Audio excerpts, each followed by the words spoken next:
Right now, there's a part of your brain that's actively rewriting your memories, and someone might be using it to control how you vote. You know the feeling when you see an old photograph or hear a song from your childhood, and suddenly you're transported back to a time that felt simpler, safer, better? That's nostalgia hitting your brain like a drug. And here's what's fascinating, and a little terrifying. Recent psychological research shows that nostalgia isn't just some innocent trip down memory lane. It's one of the most powerful tools for shaping human behavior that we know of. And if you live in a post-Soviet country like Moldova, Romania, or anywhere in Eastern Europe, this mechanism in your brain might be working overtime right now. Because there's something called restorative nostalgia that's been quietly influencing elections, public opinion, and even how entire nations see their future. So let's dive into 5 psychology facts about nostalgia that will completely change how you see those good old days feelings. Trust me, by the end of this, you'll never look at a vintage Soviet poster the same way again. Fact hash 1. Your brain literally rewrites history. Here's the first thing you need to understand. When you feel nostalgic, your brain isn't just remembering the past. It's actively editing it. Dr. Konstantin Sedikides from the University of Southampton, one of the world's leading nostalgia researchers, has shown through multiple studies that nostalgic memories are systematically distorted. Your brain literally filters out negative experiences and amplifies positive ones. Think about it. When you remember childhood summers, do you recall the boredom, the mosquito bites, the family arguments? Probably not. You remember the golden sunlight, the laughter, the feeling of endless possibilities. That's your brain's nostalgia filter at work. But here's where it gets concerning. In post-Soviet countries, this same mechanism makes people remember the USSR as a time of stability, full employment, and strong social safety nets, while conveniently forgetting the food shortages, political repression, and economic stagnation. A 2019 study by the Levada Center found that 66% of Russians regret the Soviet collapse, despite living through its harsh realities. Fact hash 2. Nostalgia is your brain's security blanket. The second psychological fact is that nostalgia functions as what researchers call existential protection. When people feel uncertain about the future, threatened by change, or overwhelmed by complexity, their brains automatically reach for nostalgic memories as a psychological safety net. Dr. Tim Wildschut's research at the University of Southampton demonstrated this beautifully. When people were made to feel lonely or uncertain in laboratory settings, they immediately began engaging in more nostalgic thinking. It's like your brain's emergency protocol for emotional distress. Now, think about the economic transitions in Eastern Europe since 1991. Rapid privatization, currency collapses, mass unemployment, emigration of young people. In Moldova alone, over 40% of the population has left the country since independence. When your present feels chaotic and your future uncertain, is it any wonder that the past starts to look golden? Fact hash 3. There are 2 types of nostalgia, and only one is dangerous. Here's where it gets really interesting. Psychologists have identified 2 distinct types of nostalgia, and understanding the difference is crucial. Reflective nostalgia is healthy. It's when you fondly remember your grandmother's cooking or your first love, and it gives you a warm feeling that actually improves your mood and sense of identity. Studies show this type of nostalgia increases optimism and life satisfaction. But then there's restorative nostalgia, and this is where things get dark. Restorative nostalgia isn't just about remembering the past. It's about wanting to literally restore it. People experiencing restorative nostalgia don't just think those were good times, they think we need to bring those times back. Dr. Svetlana Boym, who coined these terms, observed that restorative nostalgia is characterized by anger, resentment, and a belief that the present is fundamentally broken.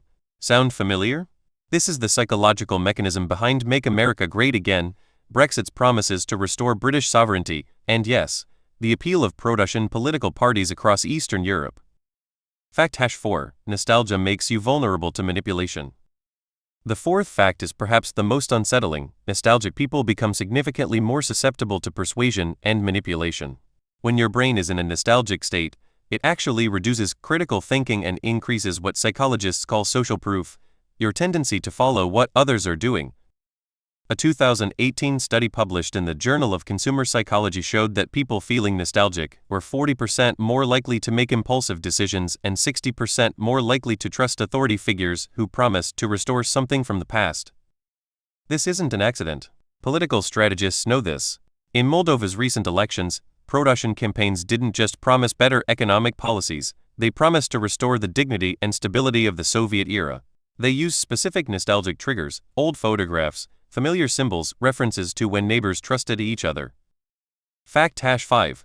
Collective nostalgia can reshape nations. The final and most powerful fact: individual nostalgia can merge into collective nostalgia, creating what researchers call temporal nationalism, the belief that your nation was greatest in some previous era and needs to return there. Dr.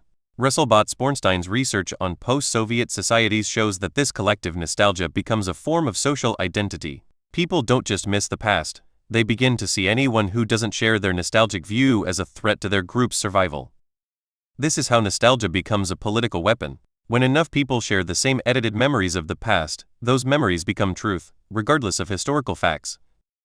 Contrasting viewpoints. Now, before you think I'm saying all nostalgia is bad, let me present the other side of this story. Because there are legitimate arguments for why nostalgic feelings, even in post-Soviet contexts, might serve important psychological and social functions.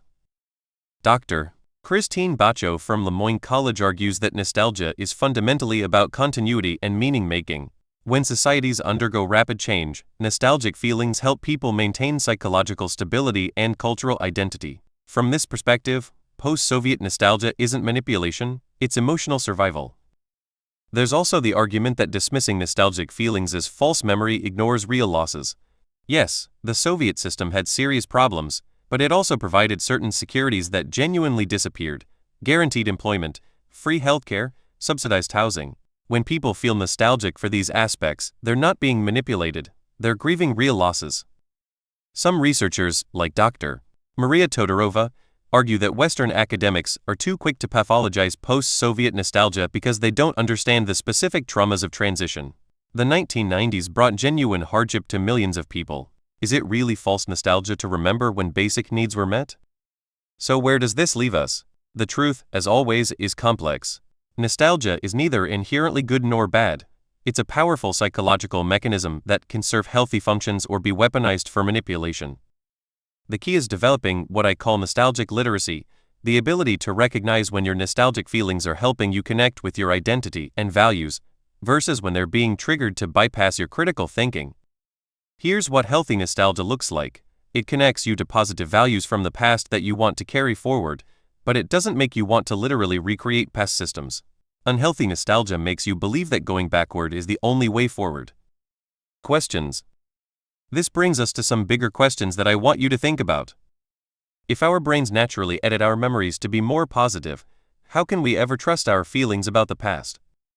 When rapid change threatens our sense of identity, is nostalgia a bug in our psychological software, or a feature that helps us survive? And perhaps most importantly, in a world where political actors understand how to trigger nostalgic feelings, how do we protect our democratic decision-making from emotional manipulation while still honoring genuine losses and legitimate grievances? The parting thought. You know, there's something deeply human about wanting to go home again, even when home is a time rather than a place. But here's what I've realized after diving deep into this research. The past we're nostalgic for never really existed. It's a story our brains tell us to help us cope with uncertainty. And that's not necessarily bad. We need stories to make sense of our lives. The danger comes when we let others write our nostalgic stories for us. When we surrender our complex, messy, beautiful present to someone else's simplified, sanitized version of the past. Your memories belong to you. Your future does too. Don't let anyone convince you that the only way forward is backward. If this video got you thinking about your own relationship with nostalgia, I want to hear from you. In the comments, share a memory that feels really positive to you, but then try to remember one challenging thing about that same time period. Let's practice some nostalgic honesty together.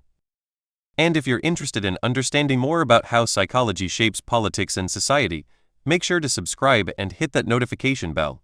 We're going to keep exploring these hidden mechanisms in our minds, because understanding them is the first step to not being controlled by them.